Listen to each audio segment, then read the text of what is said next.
particular, meron po bang lumabas na balita mula sa intelligence community na may high BI official ay tumanggap ng 200 million pesos mula kay Guo Huaping? Ganong ka panipaniwala ang ganitong impormasyon? Madam Chair, dun sa amount po na 200 million, na nakakuha po tayo ng intelligence information with regard to the amount, pero with regard to dun sa tumanggap po ng that amount na isang BI personnel or associated sa BI, wala pa ho, pero we're still validating. We're part of the investigation, Madam Chair. Kailan nyo na po mabavalidate? Kasi nabanggit ko na po ito sa previous hearing at sinabi na rin po ng BI noon na iniimbestigan nyo na noon. As the soonest, Madam Chair. But When is the soonest, sir? if we have a validated information, Madam Chair, we will submit. Within several days? Yes, ma'am. Yes, ma'am. Madam Chair. How many days po? 3 days? 1 week? I'm sorry, Madam Chair, but I cannot commit. I can only commit if there's a validated information, Madam Chair. Of course, I understand that. So within a few days, We will try, Madam you'll Chairperson. try your best. Itanong ko rin, before Senator Joel, itanong ko rin itong parehong tanong kay General Villanueva. Kapanipaniwala ba yung ganyang impormasyon na mayroon daw mataas na BI official na tumanggap ng 200 million para patakasin si Guo Huaping? Good morning, Madam Chair. Actually, ma'am, we haven't confirmed yet kung talagang may mga usap-usapan po within the intelligence community. Yes. Pero wala pa pong confirmation, ma'am, kung may mga witnesses na mayroon talagang nabigyan. But yun ang usap-usapan ngayon. They're still validating it, ma'am. Ano pa po yung usap-usapan bukod sa general detail na yon na 200M to a high BI official? Meron pa bang ibang mga di umanong sinuhulan? Meron pa bang additional amounts na pinag-uusapan? May pinag-uusapan na yung sa border immigration. Mhm. Hindi ko lang alam, ma'am, yung exact amount, including PNP officials. Mm. Pero hindi ko pa rin confirm yun, ma'am. Kasi I'm outside of the loop lately, ma'am, because we're busy right now helping the law enforcement agencies running after the illegal pogos in the countryside or in the provinces. Alin pong PNP units ang binabanggit sa usap-usapan? Hindi PNP unit, ma'am, but personalities. PNP personality. Sino-sino po?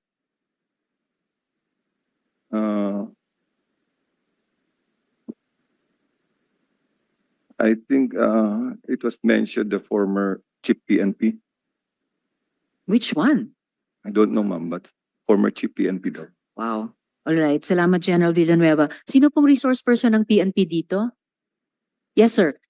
General Takaka. So we've heard a few of the agencies so far saying nagkukondukta po sila ng internal investigation sa kanila ring mga hanay. Narinig nyo or sa sariling Intel Directorate at units ng PNP, meron din po bang ganitong mga impormasyon, ganitong mga hundreds of millions of pesos in di umano mga bribe amount sa mga matataas na opisyal sa BI at ngayon nababanggit pati isang dating PNP chief pa.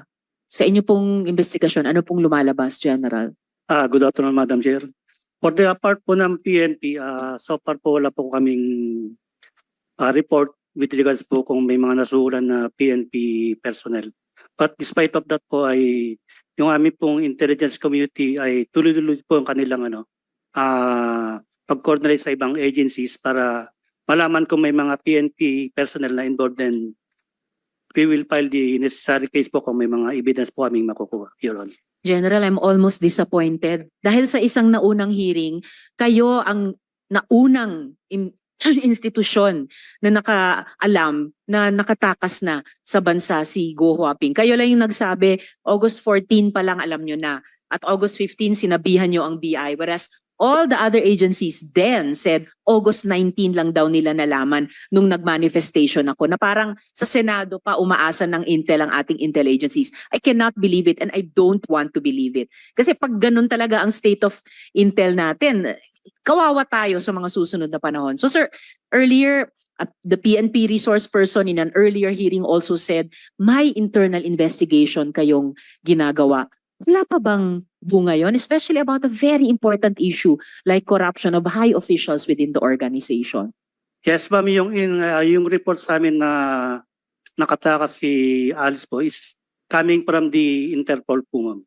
So yun po yung naging information po namin coming from the Interpol po na nakuha po natin. Then yung sa mga allegations po na is ongoing naman po, ma'am, yung aming investigation. Yes sir, pero more than a month ago na po yung August 14 na input ng Interpol.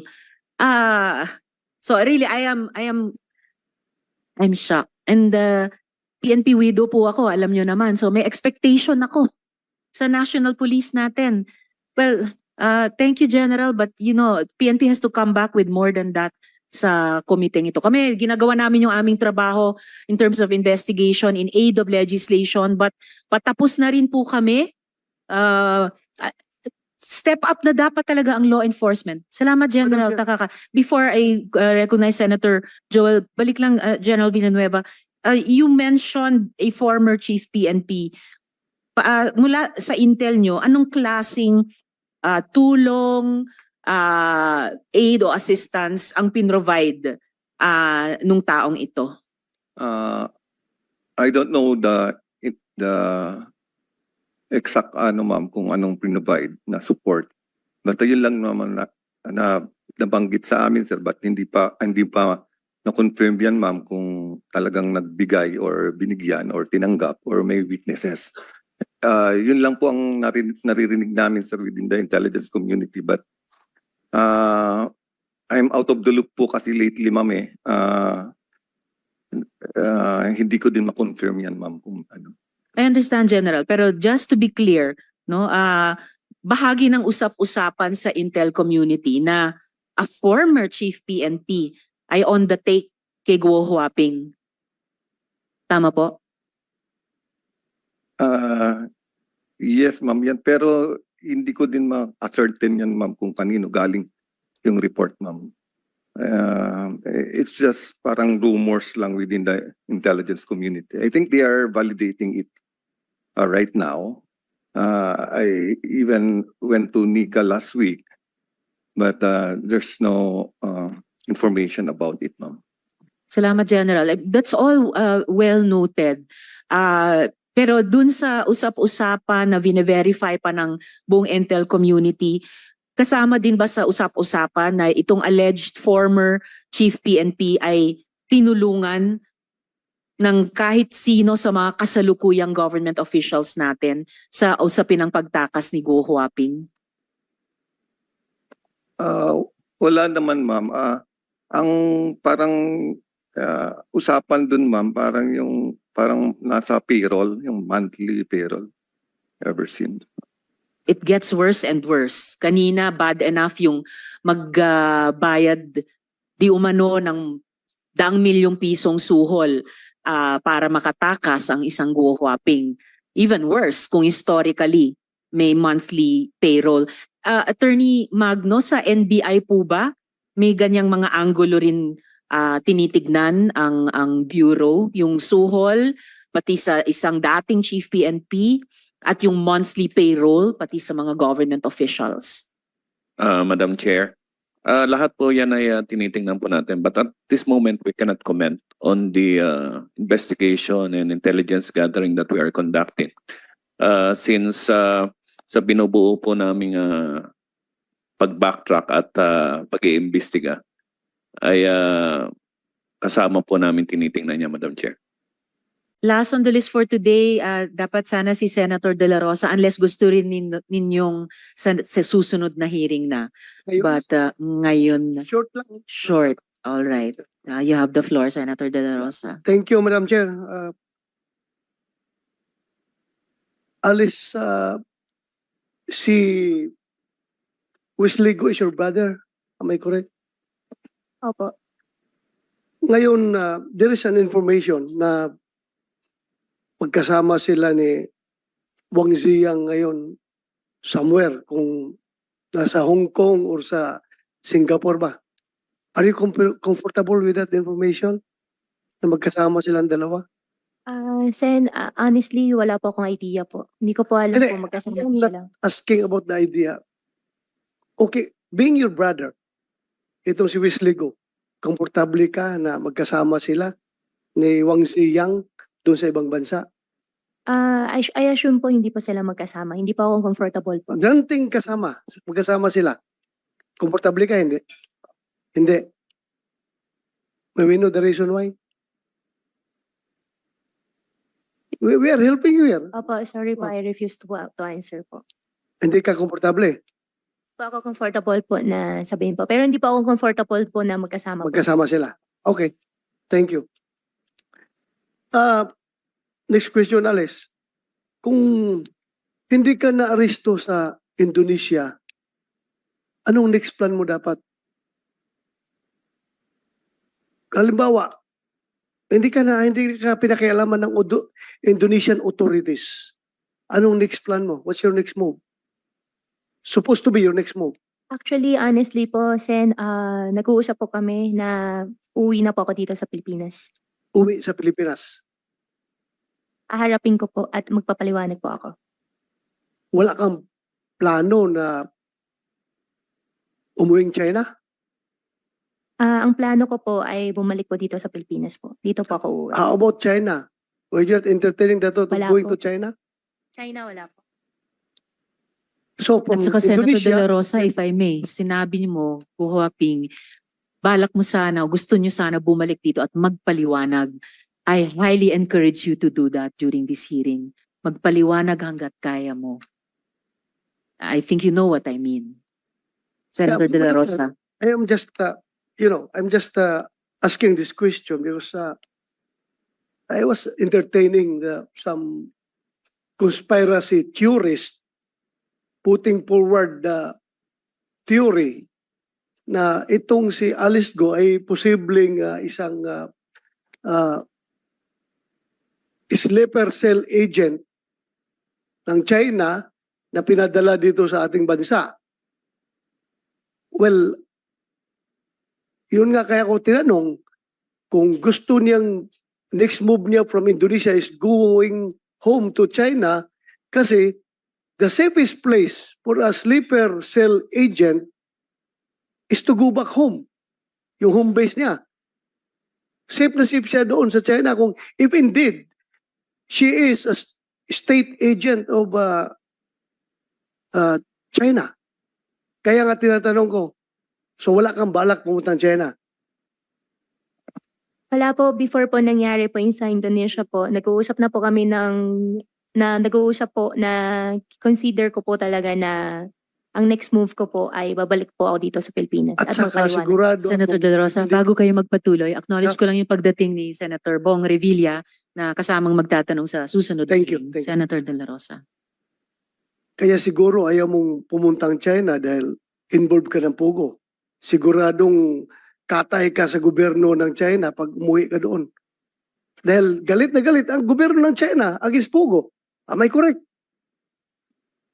Sen, hindi po ako involved po sa Pogo. At in fact, yung tatay ko po nasa China po ngayon.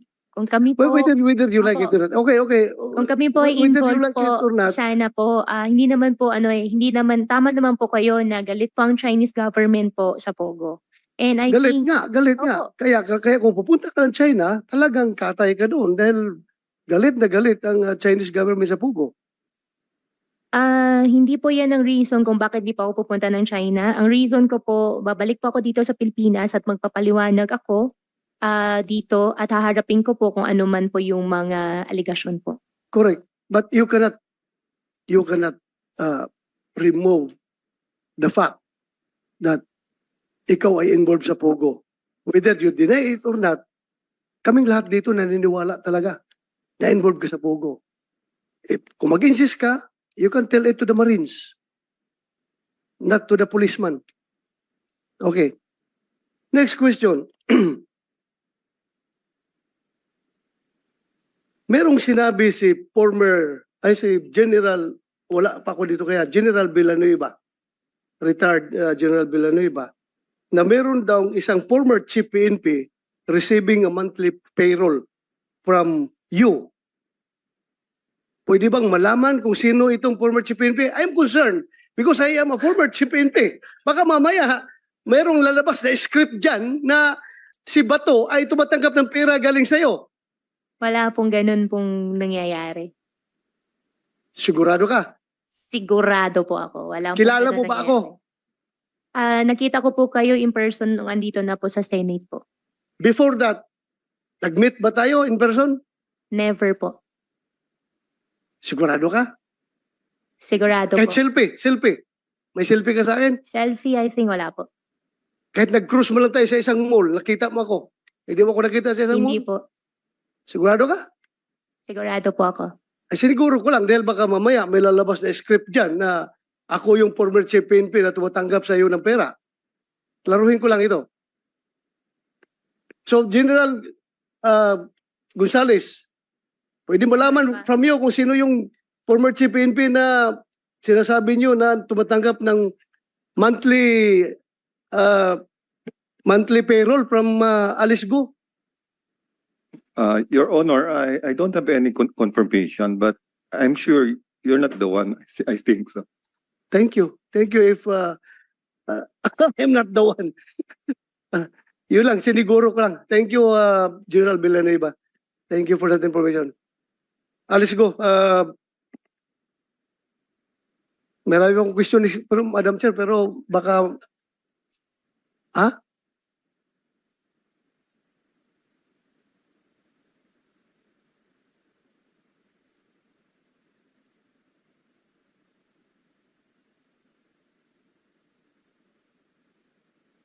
That's all for me for now, Madam Chair. Salamat. Thank you. Salamat. Next ko na. Next. Salamat kaayo, Thank you. Senator De La Rosa.